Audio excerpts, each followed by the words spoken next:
Bonjour à toutes et tous. Je vais vous présenter désormais comment investir le cahier multimédia dans l'ENT. Donc, une fois que vous êtes connecté dans votre ENT, alors là, je suis déjà dans mes applis pour une raison toute simple. Je ne me suis pas mise sur la page d'accueil de l'ENT parce que sinon, vous allez voir des noms apparaître, des noms de personnel de mon établissement et des noms d'élèves. Évidemment, je ne souhaite pas montrer des noms. Donc, pour arriver ici dans mes applis, sachez que vous devez cliquer en haut à droite sur l'espèce de petit Rubik's Cube qui est juste ici. Une fois que vous aurez cliqué dessus, vous arriverez dans mes applis ici. Voilà. Et donc, en descendant un petit peu, vous allez tomber sur le cahier multimédia. Moi, il est déjà dans mes favoris, donc je peux cliquer ici sur cahier multimédia. Alors, quel est l'intérêt de ce cahier multimédia? Eh bien déjà, ça va vous permettre de lancer des travaux auprès de vos élèves, auxquels ils pourront toutes et tous participer. Vous aurez un regard sur le travail mené à tout moment, donc vous pourrez aller consulter les travaux de vos élèves que vous recevrez directement donc dans cet espace. Et en plus, c'est un cahier donc multimédia, donc le travail rendu par les élèves dans ce cahier pourra intégrer à la fois du texte, mais aussi des images. Il pourra intégrer également du son, des musiques, et puis enfin des vidéos. Alors que vous ayez un petit peu une idée de ce à quoi ça peut ressembler, je vais vous montrer un exemple ici. Donc là, j'ai des carnets de lecture collectifs en troisième. Alors, je précise, ce sont des travaux qui sont en cours. Les élèves sont en train vraiment de travailler dessus, donc ce n'est pas encore finalisé, mais j'ai certains élèves qui ont déjà terminé le travail, donc je vais pouvoir vous montrer un petit peu ça.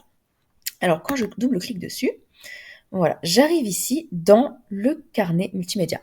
Alors, on voit ici que c'est mon cahier, c'est le cahier de Delio Marine.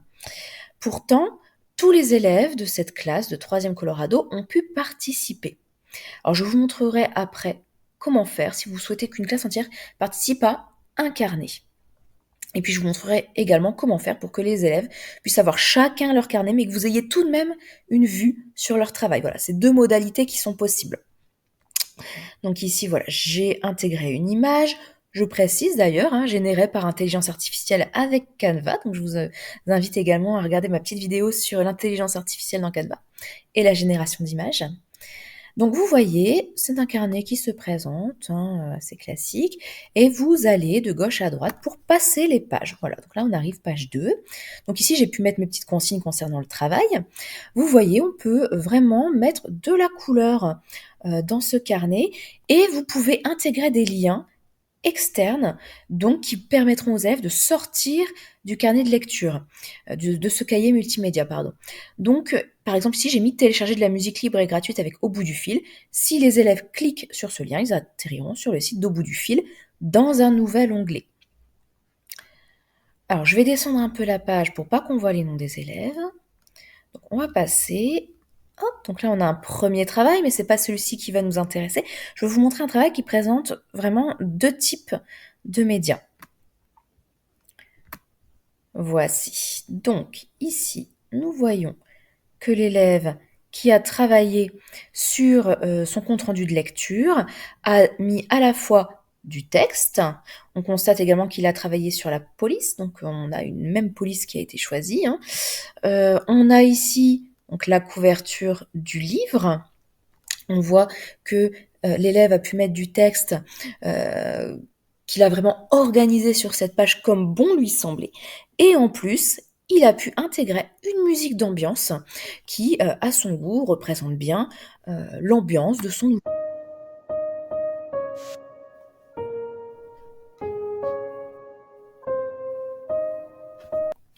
Donc voilà un petit peu ce que vous pouvez créer avec ces cahiers. Alors maintenant, vraiment, passons à la pratique. Comment faire? Alors, je vais retourner en arrière en faisant bien attention à ce qu'on ne voit pas les noms. Alors, vous êtes ici dans ces cahiers. Imaginons, vous souhaitez créer un seul cahier, ce sera le vôtre, et vous souhaitez que vos élèves puissent modifier ce cahier-ci, donc tous ensemble. Alors, vous cliquez sur en haut à droite plus nouveau cahier. Voilà comment ça se présente. Vous devez saisir le titre de votre cahier. On va l'appeler test 1. Vous devez saisir le sous-titre de votre cahier. Test pour une formation. Vous devez ensuite choisir la couleur de couverture. Nous allons choisir ici du vert, imaginons. Voilà, on a du vert qui apparaît. On peut mettre du blanc, voilà, du gris, du blanc, du gris, du rouge. On va rester sur du rouge. Vous pouvez ensuite changer l'image en cliquant ici, en important des documents ou en utilisant vraiment votre espace documentaire. Voilà, le Cathy et le Grand Bus Rouge, par exemple, ajouter. Voilà. Et voilà, ça c'est votre page véritablement. Vous pouvez également cliquer ici sur modifier si vous souhaitez encore modifier l'image, etc., etc. Vous cliquez sur enregistrer en bas à droite, surtout, il ne faut pas oublier d'enregistrer, parce que ici, contrairement à des outils comme Canva, eh bien, il n'y a pas d'enregistrement automatique, c'est-à-dire que si vous n'enregistrez pas, c'est perdu. Voilà, donc là maintenant, on a créé notre cahier. On va pouvoir recliquer dessus. Alors, attends un petit bug, non c'est bon. Voici, vous avez votre cahier qui est créé. On n'a pas encore de page, vous voyez? On est juste sur une page de présentation.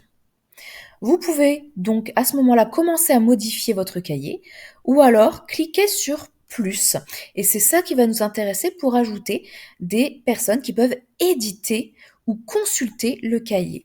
Donc pour ça, vous cliquez sur plus et vous voyez en bas à gauche, vous pouvez décider d'imprimer le cahier, ce qui peut être très intéressant si vous êtes particulièrement content du travail d'un élève. Moi, c'est possible que je fasse imprimer mes fameux cahiers multimédia avec les conseils lecture, pourquoi pas, ça peut intéresser les autres élèves. On peut réorganiser les pages, on peut modifier les propriétés, et là, c'est ce qui nous intéresse, partager. Alors, si vous cliquez sur propriétés, en fait, vous allez pouvoir modifier la page comme tout à l'heure. Donc ça, c'est vraiment propriété. Nous, c'est pas propriété qui nous intéresse. Nous, ce qui nous intéresse, c'est partager. Si vous cliquez sur partager, voilà, qu'est-ce qu'on voit? On voit que seulement moi peux consulter, contribuer et gérer ce fameux cahier. Pour que votre classe puisse avoir accès à ce cahier, il va falloir taper directement ici le nom de votre classe. Donc, par exemple, moi, je vais mettre élève du groupe 4e Nièvre. Voilà. Et bien là, vous voyez que nos élèves vont pouvoir le consulter. Mais là, arrivé à ce stade, ils ne pourront pas le modifier. Si vous souhaitez qu'ils puissent modifier ce cahier, vous cliquez sur contribuer. Et si vous leur donnez encore plus de droits, à savoir gérer le cahier, là, attention, parce qu'ils peuvent quand même faire des grosses bêtises du genre supprimer le cahier. Donc, je vous conseillerais plutôt vraiment de les laisser contribuer. Maintenant, après, si vous voulez vraiment leur accorder une confiance totale, vous pouvez tout à fait les faire également gérer ce cahier. Mais si seulement consulter et cocher, ils ne pourront pas le modifier. Une fois que vous avez fait ça, vous pourrez ensuite cliquer sur partager. Donc, on va mettre contribuer, puis partager. Partage effectué. Vous pouvez fermer la page. Voilà, c'est modifié. Ensuite, pour rajouter des pages, vous faites modifier. Voilà, et là, vous allez pouvoir ajouter des pages. Voilà, si vous retournez en arrière, on retourne ici. Et ensuite, voilà, vous allez pouvoir ajouter des petites pages. Donc, vous cliquez, une fois que vous arrivez sur une page, sur modifier. Et là, en haut, à gauche, vous avez ajouté du contenu. Vous pouvez ajouter du texte. Alors, si vous cliquez sur texte, voilà, une page arrive. Vous pouvez donc faire glisser cet espace texte pour le mettre où bon vous semble. Et pour vraiment ajouter du texte, Vous allez pouvoir soit double-cliquer, soit cliquer sur éditer. Et là, vous avez vraiment toutes les fonctionnalités d'un fichier texte classique, hein, avec la possibilité de modifier la police, la taille, de mettre du lien URL vers l'extérieur. Vous pouvez également ajouter des émoticônes et ajouter des tableaux. Donc vous voyez, c'est vraiment très complet. Moi, je vais appeler ça test, test, test. Voilà. Et ensuite, imaginons, je veux ajouter une image. C'est possible aussi, en haut à gauche, ajouter une image. On va charger cette image-ci, ajouter. Voilà. On va pouvoir modifier la taille. Donc vous prenez ici un coin. Voilà, en bas à droite, vous pouvez glisser comme ça.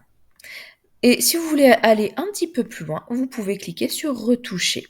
Et donc là, on va pouvoir faire du rognage, du floutage ou encore travailler sur les propriétés. Si vous souhaitez flouter, c'est possible par exemple, hein, de flouter certains espaces, voilà. Tac, on va flouter des zones. Alors le floutage, ça peut être notamment très intéressant si vous avez des visages en fait d'élèves, vous souhaitez partager des photos d'une sortie que vous avez faite et il y a des visages des élèves, voilà, vous pouvez flouter ici un visage. Bon là c'est le visage d'un renard, hein, c'est quand même pas très important, mais voilà ce que vous pouvez faire. Et ensuite vous cliquez sur appliquer. Moi j'ai cliqué sur annuler, hein, parce que c'était pas du plus bel effet. Ensuite, vous pouvez également ajouter de la musique, comme je vous ai montré tout à l'heure. Donc, vous pouvez ajouter du son. Alors, vous pouvez alors enregistrer votre voix avec le dictaphone ici, ou alors aller charger un son que vous aurez enregistré sur votre PC. Dans notre espace documentaire ici, on a encore d'autres sons disponibles que vous aurez préalablement enregistrés.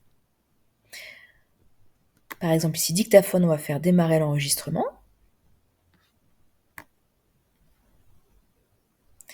Test, test, test. Sauvegarder. Voilà. Et voici, on a notre audio qui est intégré.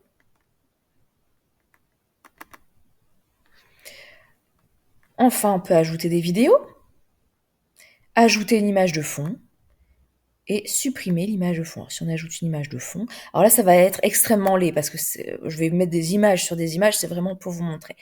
On fait ajouter, voilà, donc là, on a une image de fond, nos textes, etc. Vous pouvez ensuite ajouter des pages. Vous voyez, une fois que vous passez une page, la page précédente est sauvegardée. Voilà, vous voyez, on la retrouve. Donc tout va bien, ce n'est pas supprimé. Voilà, et on peut ajouter autant de pages qu'on veut. Donc, par exemple, si vous souhaitez qu'il y ait une page par élève, vous mettez en haut à gauche, par exemple, le nom des élèves, de chaque élève, et chacun saura quelle page ainsi il doit modifier. Une fois que vous avez fait tout ça, vous cliquez sur enregistrer pour être sûr de ne rien perdre. Voilà. Et une fois que c'est fait, vous quittez l'édition. Voici. Et là, vous avez vraiment une idée de ce à quoi ça va ressembler. Vous pouvez lire ainsi vos sons. Test, test, test. On voit que ça a bien enregistré. Voici. Alors maintenant, imaginons une autre situation. Vous souhaitez que vos élèves aient chacun leur cahier et que vous puissiez avoir accès à chaque cahier géré par un seul élève à chaque fois. Eh bien là, il va falloir que vous expliquiez aux élèves comment modifier les droits d'accès. Donc vous devrez expliquer aux élèves, bah voilà, vous devez cliquer sur plus. Mince, il faut que j'aille d'abord sur la page d'accueil. Voilà, il faut être sur la page d'accueil, ça faut bien leur préciser. Vous cliquez sur plus, ensuite partager, et vous devrez alors expliquer aux élèves concernés que pour que vous puissiez avoir accès à leur cahier, eh bien, ils devront noter votre nom. Donc, moi, par exemple, ils devront chercher ici Delio Marine. Alors, évidemment, là, il n'y a aucun résultat puisque c'est moi qui ai créé la page, mais sinon, moi, j'apparaîtrai. Ils devront cliquer donc sur votre nom et puis vous donner les droits de consultation, de contribution et de gestion. Donc vous voyez, c'est assez simple. Pareil, s'ils doivent travailler en petits groupes, ils doivent ajouter leurs camarades qui travaillent sur un même cahier avec eux. J'espère que cette petite explication est claire et qu'elle vous sera utile. Merci.